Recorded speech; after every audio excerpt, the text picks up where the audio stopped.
What up? What up, my guys? Man, all you can see is my arms, man.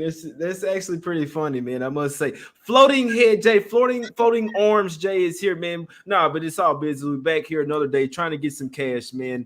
It's NBA playoff time. I'm your host, Jay Moyes. My guy, Shark, man. Make sure you go follow him on Twitter at Sharks and Sports. What's up with you, Shark? Everything cool with you? Absolutely taking a breath. Tuesday afternoon here, Happy Hour Hoops live at 5. Jay Money, third show of the day. He's grinding. He's hovering on the green screen. Green cash awaits us today. Fourth show today. The man works harder than anybody. And we look at the board today. 2 games, 2 spots we wait for all year. Jay Money, lead the way. Let's get into this one. Yeah, let's get into it, my guys. It's all business here. I gotta back out the WNBA. You see what I'm saying? But it's good. We're here to the NBA, my guys. Shark, we heading over here to the streets of Miami here, my guy. I know they changed the name. I believe FTX used to be American Airlines Arena, not center, but arena. You got the Heat here laying 2.5 here, Shark. You always worry when the series is tied up 2-2 when the road team goes back and steal the previous two. Have they caught momentum? Have they found something? We know that the first 2 games, Joel Embiid was out. Then they get him back in at the house. But the role players played a lot better at the house as well, man. I don't see guys like Tobias Harris and guys like Danny Green dominating this game, man. We know that Embiid's going to go for 30-40, but that doesn't mean that it's going to be an automatic team win for the guys as well. And he's probably going to be getting double team, Shark. So he's going to have to make the right decisions, whether it's from the zone or whether it's from the double team over there. I think Dedmon's a key injury as well. He's the backup center off the bench that no one's talking about. That could matter here, Shark. How you looking at this game, my brother? Yeah, 1 unit play on a suddenly not so casual Tuesday afternoon, May 10th, 2022. And Jay said, I'll continue on it. A lot of things going on here. And I will say this. In round 1, the clusters were very real. We're starting to see more of a zigzag, and we're starting to see more of a home court mattering. And as Jay suggested, the role players and shooting percentage are very important. You got to go back to the previous 2 games. Of course, we did have Philly correctly both games. So we're coming back to Miami. That should tell you guys a good story. We don't function on bias, recency bias. We're present here. We're trying to figure out what's going on right now, tonight in Miami. And you look at the last 2 games, one really key statistic that stands out is the 3-point gap.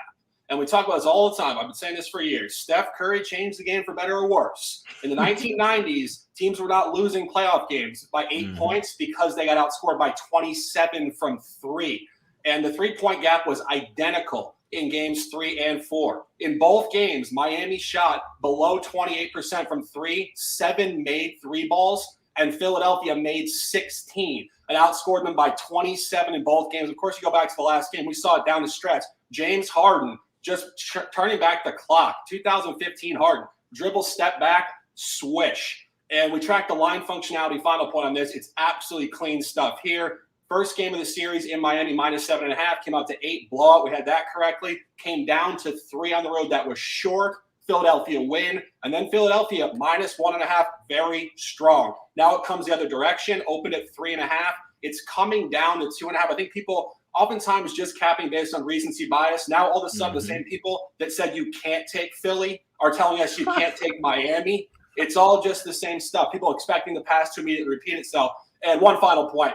Kyle Lowry out of the lineup. People say that's going to hurt the Heat. That is not going to hurt the Heat. Last game, 0 for 6 from 3, 3 for 10 from the field, handful of turnovers, disruptive to say the least. All boxes checked, 1 unit play, Miami -2.5, 1 unit. Jay, talk to me.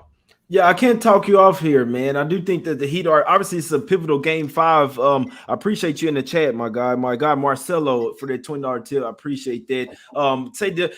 Guys, we know that Embiid's gonna be. He got passed up for the MVP. He's the MVP. You see what I'm saying? I'll tell you this right now. He's MVP. I know he's gonna come out pissed. But he still has a finger laceration. He still is wearing a mask as well. And last game, it kind of sorted in that second half in the fourth quarter when he started to go to that zone and start to double team him. He started to have a little bit of problem finding the right guys. So if the guys are hitting shots, I mean, obviously they'll do well. But if they're not, if he's turning over a ball and not, at his top self, which he really can't be with the mask on, I still think the Heat are a better team and they're going to win this series. They got to get back to playing defense. You listen to the post post-game interviews, they said it. They stop when they don't make the shots, then they kind of let down on defense as well. So I believe they'll make the shots, and it correlates to them playing a lot better defense. I put someone Heat here at first quarter here, Shark. I'll be honest with you. It's smaller plays with me today, but I do like the Heat. I'm gonna put a little something on the Heat full game. I already have a small play on them first quarter minus the 1 because they have to start out hot. If the momentum's going to switch, it has to be early in the game. Like this really could be a trifecta spot for the Heat here. You got to start this game, smack them in the mouth, bring the defense, and then the type of team the Heat are, they'll bring it out the whole game. So if Philly gets started out hot and win the first quarter, I won't feel well with the Heat here. So I believe they're correlated. This could be, in all honesty, now that we're talking about this could be a trifecta spot for the Heat. You like them full game. I like them early. To like them in anything else, they got to start out hot, Shark, and bring that intensity and defense like their backs against the wall. What you think about that, my brother? No, I would agree with you. I definitely considered the trifecta. Of course, Philadelphia did get the trifecta in their favor in the last game, and oftentimes it will reverse. And again, this is deep psychological stuff. We talk about this all the time. This is not just NBA basketball. It's not just Heat 76ers. In Game 5 of the second round, the top 8 teams in the sport, when you're even and you're coming back for essentially the first game of a new 3-game series to win, you have to come out with passion on the offensive and defensive end. And I'm just going to stay on this 3-point gap. I mean, this is just outrageous. Let's just go down this for a half second. If you look at the team in the last game, they only lost the game by 8 points. All of their guys shot absolutely horrendous. Kyle Lowry 0 for 6. Hero 1 for 5. Oladipo 1 for 5. Gabe Vincent 0 for 4. Jimmy Butler 2 for 6. PJ Mother Tucker 1 for 4. And honestly, it's just down the line. Not one guy shot well, and they only lost by 8 points. Now you come home, you get the line gap. It's great stuff. I mean, I could justify making this a 2-unit play. Honestly, it's great stuff here.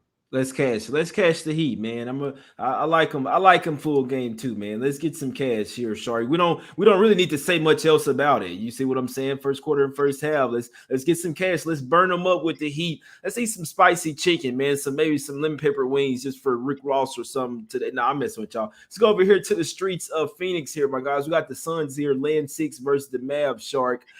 Hey, what do you think, man? I know you like your Suns hat, man, but hey, them boys 2-2 over there. A lot of people didn't think that the Mavs could even tie the series up. Shark, I'll ask you one thing. What do you think about when one team wins 11 straight versus a team, and then the team that's lost 11 straight wins a couple? We always talk about this. Are they due to come back to their average? Are they due to go on fucking 11 straight wins versus the Suns now? You think they may have found something in Dallas over there? What are we doing here? I think that will apply more so in the regular season. Obviously, most of those losses were in the regular season. I believe 9 of them. So I think next year, way in the future, but we will be betting Dallas to beat them in the regular season next year. But of course, centering here on this suddenly not so casual May 10th, this is a Phoenix spot. And one thing I always talk about, don't run and hide from a good thing.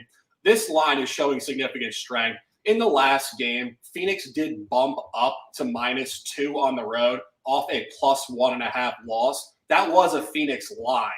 And what happened in that game? Phoenix was on a funky body time, 1:30 tip on their West Coast time. It was Mother's Day. Chris Paul's mom's getting chirped in the stands. A lot of funky elements. The primary funky element, Dorian Finney-Smith, 8 for 12 from 3. And the first quarter was the entire game, 37-25 Dallas. And the rest of the game, Phoenix actually outscored them by 2 points. So the game was right on the mean for the final 3 quarters, except for this extreme 3-point outlier to start. And what this reminds me of is what Books did with the Dubs series, game 2-3. Dubs moved up their strength in game 2 to -2 and lost outright due to a situational Ja Morant shooting outlier from 3. And Books said, you know what? We're going to give you another strong one. We're going to come home. We're going to hold court with the weighting. This 6 is strong. It's the strongest line in the series, and it correlates to game 2, which was a 129-109 Phoenix beatdown. And continuing on that, if you look at what happened here, home versus road, at home, Phoenix is averaging 125 points per game. On the road, they're averaging less than 100. They have played poor on the road all postseason. They were poor in round 1 against the Pelicans. And staying course with this idea as all boxes are checked, game 5 at home against the Pelicans, off an outright 118-103 loss, not scoring the ball. They came back, hammered them first quarter, first half, and game. We had suggested that. You had it officially. I had suggested it would be a great look in Game 5. Phoenix Game 1, Game 5, Game 1, and Game 5 are their spots. Trifecta tonight. Stand the hell up. Buy hat engaged. First quarter, 2.5. First half, -4. Game, -6. Jay, talk to me.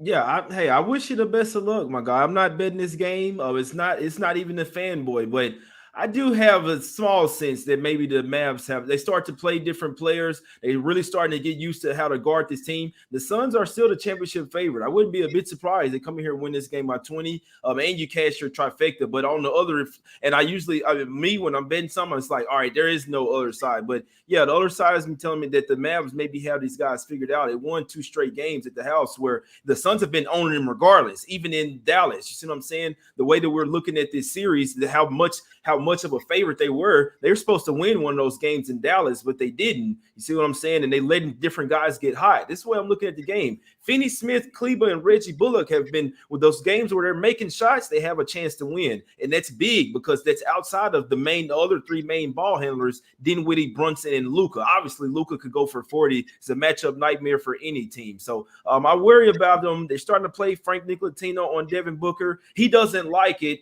So, but role players play a lot better at the house. I'm not laying the 6 tonight. I wish you the best of luck on this game, my guys. I'm gonna watch and enjoy this game, but no bet for me on this one, Shark. Any looks on the total here, or just trifecta spot on the Sun?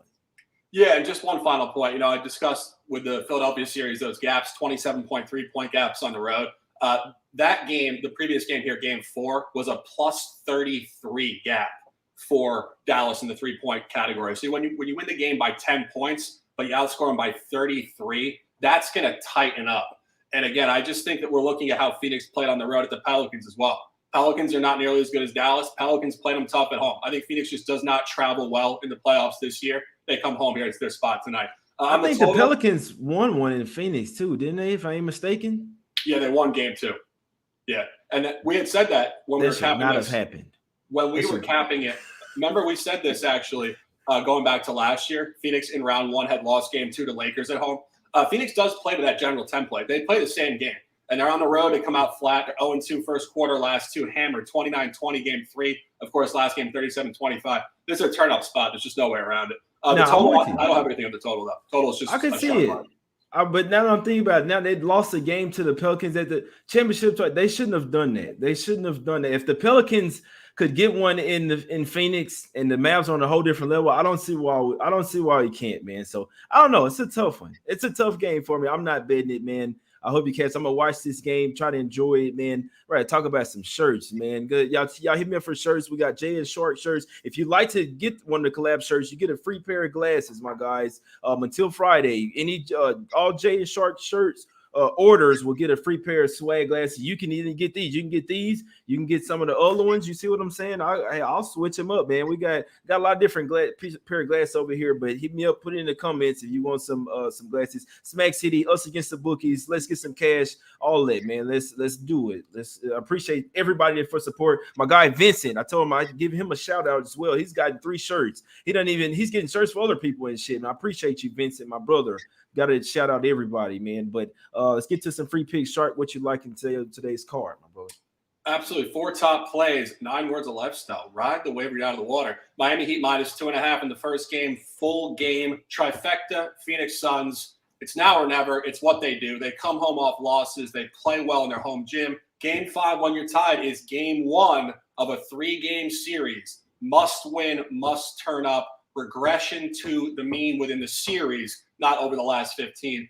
And, of course, a beautiful, beautiful Tuesday afternoon. People are grinding all over the world. We see you. We respect you. Your interactions are amazing and powerful. They do not go unnoticed. Cop the shirts for your family, your friends. If you don't like them, put them on your wall. Burn them in the trash if you don't like them. There's a lot of opportunities to show support to Jay and I. We appreciate you guys immensely. We will never, ever charge for picks. We're trying to grow the channel abundantly for the planet to learn and prosper with us long term. Jay Money, a pleasure as always. Back tomorrow, 5 p.m. Close them out and let's dominate. Yeah, how could you talk us off, guys? Literally, been going this damn near 2 years straight. We're going live basically every day, giving out free picks, guys. Literally, in all honesty, though, I don't want to harp on it too much, but who else is going live and shit on Saturday and Sunday? Really, they'll do it Monday through Friday. Nobody's really going Saturday and Sunday. Most of the time, we try to at least give you 6 or 7 days out of the week, man, all for free, not charge anything, winning a lot more than we lose, guys. You see what I'm saying? We even let you know when we're putting a little bit more on one of our plays. I just feel like it's a little bit disrespectful. But in all honesty, and then obviously the people that support it don't take it. Obviously, you know what I'm saying? It's the people that know, man, watching the show every single day. You won't come in, you're making big money. It's like, no, I'd rather not support it. Don't be that way, man. Like, push us to do more. You see what I'm saying? We appreciate you guys. We will win. Let's get some cash. Us against the bookies, my guys. We're spending the bookies' money though. The bookies sponsor everything. We don't want your money. The bookies have paid for everything. Let's get some cash, guys. We out. Oh, for me, I'm going with Heat first quarter. Like I say, it's personal play, but I'll go official with it. I don't mind. Heat first quarter -1, and I like the full game as well, man. I'm gonna put some on full game, small play. So I'm gonna take the money line just to stay away. You know what I'm saying, from the points. But that's just me. I'm taking Heat first quarter -1, full game money line. I like it. They're the better team. They're gonna win this fucking series, my guys. Bring the defense, and you'll win the game. Let's get some cash. We out. Back tomorrow, every single day. Free picks.